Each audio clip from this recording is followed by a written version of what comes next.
Aos gritos de "a cidade está perdida", os gregos começam a correr para tentar salvar as suas famílias e para suas casas, tá? Para depois tentar fugir dali de alguma maneira. O que se seguiu, tá? Tem relatos tanto do lado otomano, tanto do lado grego. Os relatos do lado grego, né, dos sobreviventes, são piores, mas os relatos otomanos também são terríveis. Então o que seguiu foi realmente uma verdadeira chacina, uma verdadeira matança, tá? Os otomanos entram matando geral pelo fio da espada. Nem crianças estavam sendo poupadas nesse momento. Eles começam a entrar nas casas acorrentando as pessoas para vender, para levar como escravos. E começavam até a brigar entre si para ver quem escravizaria as mulheres mais bonitas, tá? Começam a pegar crianças bonitas e a acorrentar também para levar como escravos. Tinha gente que fugiu da muralha, chegou em casa, mas a família já não estava lá. A casa já tinha sido saqueada. Tava tendo uma procissão na hora da invasão na igreja de Santa Teodósia, né, com os ossos da santa, os restos mortais da santa, para tentar proteger a cidade. Os otomanos chegam lá, acorrentam as pessoas para vender como escravo. Quem resiste é morto. Pegam e jogam os ossos da santa para os cachorros comerem. Algumas pessoas, no desespero, correm para a igreja da Santa Sofia para rezar para os céus e pedir para alguma providência ser tomada na esperança de ser salvo. Também tinha uma profecia antiga que se os infiéis chegassem perto da igreja, um anjo com uma espada de fogo mataria eles, né, salvando os cristãos.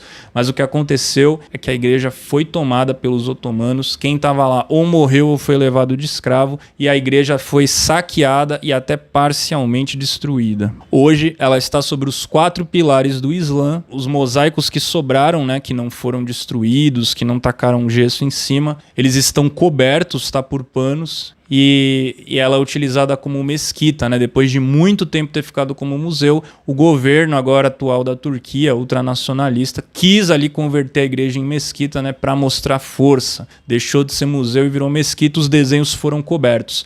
Isso também aconteceu com a mesquita de São Salvador em Hora, tá? Recentemente, que tem os mais belos mosaicos bizantinos. O governo atual transformou em mesquita também, cobriu os desenhos inteiros, inclusive está fechada, você não consegue nem visitar. E nesse momento, tá? Quem pôde correu para o porto, porque era a única saída. Você tinha que ir para o porto e tentar embarcar num navio. Os italianos, tá, começam a bater em retirada. Quem podia se jogava na água e tentava nadar até algum navio. Teve barco que afundou, porque muita gente foi nadando, tentou subir ao mesmo tempo e o barco não suportou, o barco afundou. Então realmente quem estava nos barcos tinha que ir embora rápido para não afundar.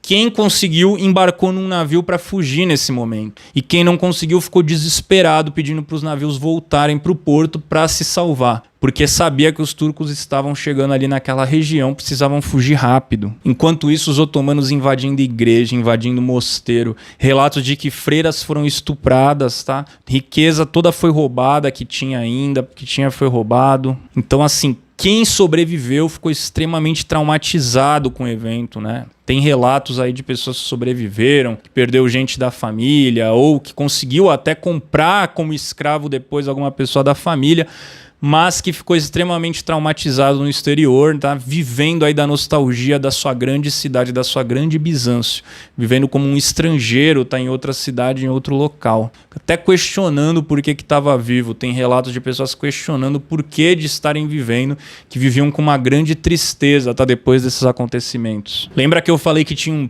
príncipe turco exilado lá? Esse cara não teve como, ele teve que lutar, o príncipe Orhan, tá? Quando ele é descoberto e viu que ele ia morrer, ele se jogou das ameias e se suicidou para não ser pego pelas tropas do Maomé. Ali depois de um tempo, quando a cidade já estava mais apaziguada, Maomé entra triunfal como conquistador na cidade e tem aí as imagens, né, dele, vários cristãos mortos, e ele entrando como o conquistador de Constantinopla. Por mais que tenha prometido 3 dias de saque, quando Maomé entra na cidade e vê o estado que estava, os soldados estavam acabando com a cidade, ele fala, ó, acabou o saque. Quem saqueou, saqueou, quem não saqueou, acabou. Não vai mais ter saque aqui. Dizem ainda que em determinado momento ele chega a chorar e dizer, meu Deus, que cidade nós submetemos ao saque e à destruição. Apesar, tá, de tudo isso, de toda essa matança, A ideia do Mehmet, talvez se inspirando em Alexandre, era construir uma cidade cosmopolita, né? Não uma cidade que todo mundo vai se converter ali, vai seguir estreitamente o Islã. Tanto que ele permite que pessoas de outros credos permaneçam na cidade vivendo, né, depois disso tudo. E as notícias, por fim, começam a chegar, né, no Ocidente. Chegou até a ser pensado, né, uma nova cruzada para retomar a cidade, mas a realidade é que nesse momento o mundo estava mudando. A cristandade já não era uma causa tão capaz de unir as pessoas, né? O povo estava já mais preocupado com dinheiro, com comércio,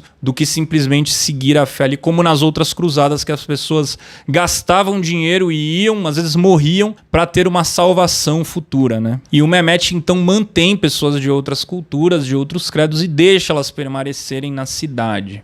Para vocês terem uma ideia, a Turquia, né, foi Império Otomano até mais ou menos 1919, depois, né, virou República da Turquia.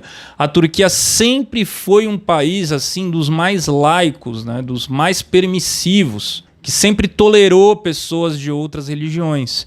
Infelizmente, agora está tendo um movimento na Turquia, né, de se islamizar mais no sentido de se fechar. O problema não é se islamizar, ser um país islâmico, porque a Turquia é um país islâmico, mas era considerado um país laico, que quem quisesse podia, né, por mais que a maioria seja islâmico lá, ter a fé que quisesse. Mas hoje em dia, né, o governo atual, muito se apoiando, né, quem sou eu para dizer o que é melhor para a Turquia, mas se apoiando muito assim nisso de utilizar a religião como arma política para incitar as massas, né, querer misturar Deus com política. Tá num movimento assim, né, de tirar um pouco isso da Turquia, né? Então, por exemplo, hoje em dia você tem a Águia Sofia voltou a ser mesquita depois de mais de 100 anos. Isso por muitos turcos foi considerado um ataque, porque a igreja, né, que depois virou mesquita, mas desde mais de 100 anos já era museu, era uma mostra de que aquilo ali é um patrimônio cultural, que todo mundo tem direito a ir e ver os mosaicos, ver os desenhos, né?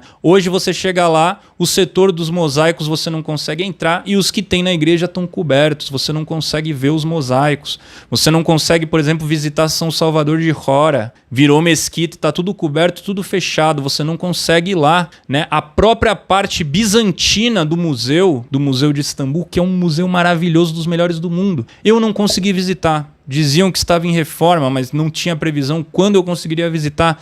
Então parece que estão querendo apagar uma herança bizantina que tem na cidade, né? Fechar o país assim, num islamismo mais radical que meio que não está considerando. Fechar o país assim mesmo, né? Numa visão mais fechada ali de religião que a Turquia nunca foi de ter. Sempre foi um país mais aberto, né?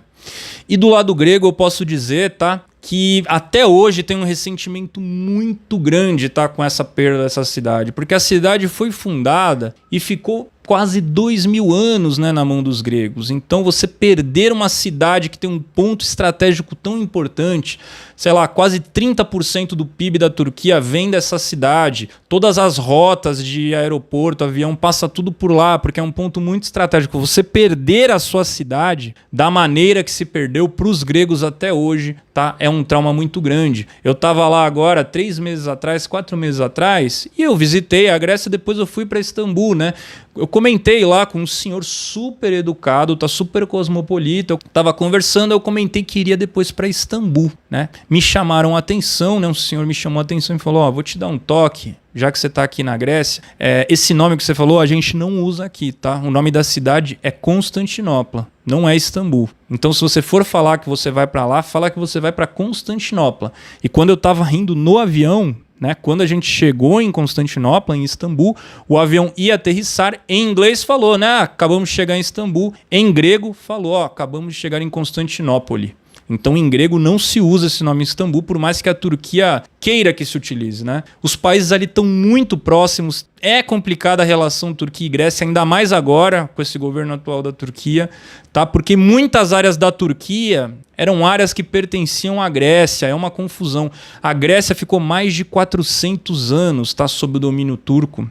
A própria Atenas já teve sob o domínio turco e depois conseguiu se libertar. Mas Constantinopla mesmo, a Grécia nunca conseguiu recuperar, tá? Depois da Primeira Guerra, quando acabou o Império Otomano, Teve toda uma tentativa, tá? Porque tinha mais de 200 mil gregos que moravam em Constantinopla até 1919. Teve toda uma tentativa ali de tentar pegar a cidade de volta, mas a realidade é que não deu certo e acabaram fazendo um acordo que pessoas que viviam em cidades gregas ali no território da Anatólia tiveram que voltar para a Grécia e turcos que viviam na Grécia tiveram que ser mandados de volta para a Turquia. Mesmo que tivesse família, que tivesse um negócio bem estabelecido, você viveu a vida inteira naquela cidade, você teve que ser mandado embora. Teve uma troca de populações, tá? Para piorar, teve um evento, tá? Porque ainda muitos gregos moravam em Constantinopla, ainda se sonhava com a volta da cidade para a Grécia, o que se chamava de Megali Ideia, né? A grande ideia, recuperar territórios antigos que pertenciam à Grécia. Teve um grande evento chamado de Pogrom, tá? De Istambul, onde simplesmente os gregos começaram a ser proibidos de exercer várias profissões, começaram a sofrer agressões, começaram a ter seus negócios atacados.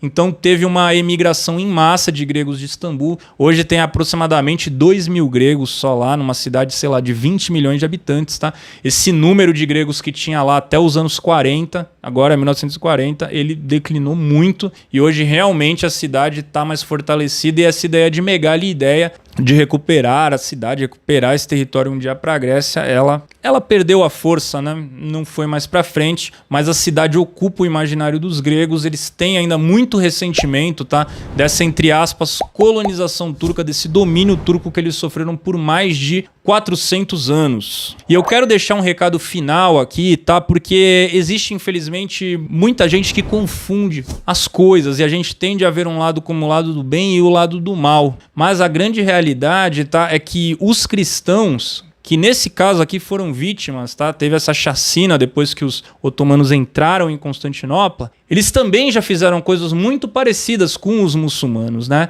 Se você pegar, quando os cristãos latinos invadem Jerusalém, tá? Tomam Jerusalém dos árabes, ali mais ou menos no ano de 1099, eles matam mulheres, eles matam crianças, é um banho de sangue. Dizem que as pessoas davam graças a Deus com sangue até o calcanhar. Então, assim, meio que todo mundo já matou todo mundo nessa história. Eu não quero fazer uma equivalência aqui, dizer que é tudo igual, mas o que eu quero dizer é que não existe só um bonzinho que foi atacado, né? Todo mundo ali meio que já fez alguma maldade aí com o outro, por terra, por conquista. E eu quero terminar esse vídeo, tá? Deixando um recado, uma coisa que aconteceu comigo na Turquia, em Istambul, nas muralhas de Teodósio, tá? Na frente da muralha de Constantinopla. Eu tava lá com a minha esposa agora, maio de 2023. Tava andando, e se você for lá hoje em dia nas muralhas, pouca gente vai, né? Tem alguns agricultores que ficam ali em volta, né, colhendo, plantando e tal. E um desses agricultores, né, viu a gente lá e a gente deu um tchauzinho, né? Deu um tchauzinho pra ele. Quando a gente deu um tchauzinho, o cara ficou todo feliz, ele tirou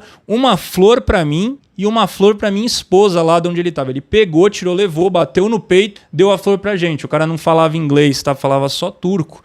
E isso, assim, foi extremamente marcante pra mim, porque eu fui pra lá conhecendo essa história, né? E aí você chega e vê, nossa, quanta gente se matou por causa dessa cidade, né? Quanta briga desses governos, você criando rixa entre gregos e turcos, um dominou o outro, né? Nesse caso a Turquia dominou a Grécia e tem um ressentimento muito grande, né, entre gregos e turcos e simplesmente agora um presidente na Turquia, né, muito nacionalista, atiçando, né, preconceito religioso, atiçando extremismo religioso nas pessoas e simplesmente um cara ali vivendo, né, plantando, pegou e deu uma flor para cada um, porque a gente deu um tchau pro cara, o cara gostou, pegou, fez questão de dar uma flor para cada um, mesmo sabendo que a gente não é muçulmano, não sabia se a gente era grego, o que a gente era, mesmo sabendo que a gente às vezes é de outra religião.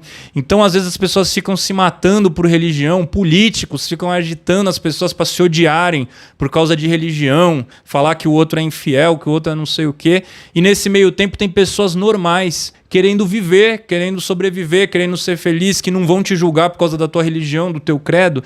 E isso, assim, foi muito bonito. Me marcou muito, né? Inclusive, o povo turco é muito legal, muito gente boa. Eu gostei muito de estar lá, né? É um povo que gosta muito de brasileiro, muito legal mesmo. Então, a gente tem que tomar cuidado quando conta essas histórias para não atiçar nos dias de hoje um ódio religioso, contra os muçulmanos, aí o outro lá atiça o ódio contra o cristão. Meu, isso aí é uma coisa que quanta gente não morreu aqui no fogo grego, no óleo, morreu queimado, morreu de flechada, perdeu a família, pro outro tomar uma cidade, né, e governar lá uma cidade para ele, né? Enfim, era só esse relato que eu queria deixar no vídeo, que eu achei que foi algo muito marcante, eu não poderia deixar de fora. Se você gostou desse vídeo, eu te peço que deixe um like aqui, tá? Deixa um like e compartilha com mais pessoas. Pega aquele teu amigo que gosta de história, aquele tua amigo que gosta de história, compartilha esse vídeo, manda pra pessoa, né? Deixa um comentário aí se quiser falar alguma coisa comigo, eu respondo vocês, tá bom? E se puder, se inscreve no canal também, né? Sempre bom gente se inscrevendo aí no canal. Canal aumentar de tamanho, tá bom? Muito obrigado a vocês que ouviram essa história, então eu vou ficando por aqui. Até a próxima.